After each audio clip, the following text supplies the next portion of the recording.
శ్రీమాత్రే నమః. భగవద్బంధువులందరికీ కూడా మరొక విషయాన్ని తెలియజేయాలని అనిపించింది.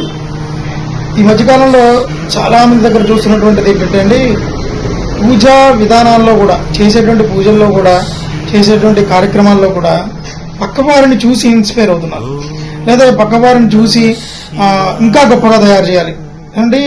పూజలో ధర్మబద్ధంగా ఉండటంలో పోటీ పడండి, ఆధ్యాత్మికతగా పెంచుకోవడానికి పోటీ పడండి. అలాగే మనలో ఉండేటువంటి సాత్వికమైనటువంటి గుణాలని, మన తత్వాన్ని, అలాగే బుద్ధిని, ధర్మబద్ధంగా ఆలోచించేటువంటి బుద్ధిని పెంపొందించుకోవడానికి ఒకరితో పోటీ పడండి.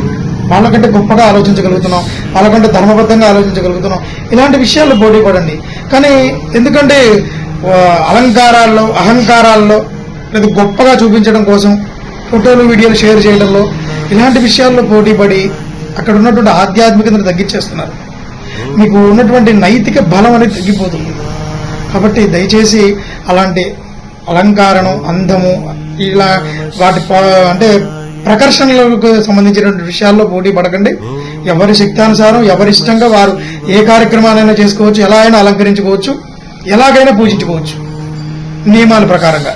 కానీ అందులో పోటీ పడి నేను ఎక్కువ, మీరు ఎక్కువ అనేది ఏం లేదండి. ధర్మబద్ధంగా ఆలోచనలతో మనకు చేసేటువంటి అక్కడ కర్మ ఏదైతే ఉందో దానిని ధర్మంగా, బుద్ధితో, భక్తితో, శ్రద్ధతో, గౌరవంగా, మనం గురుభక్తితో గౌరవంగా చేసేటువంటి ఏదైనా సరే చక్కటి ఫలితాలను ఇస్తాయి. దయచేసి అందరూ గమనించగలరు. శ్రీమాత్రే నమః.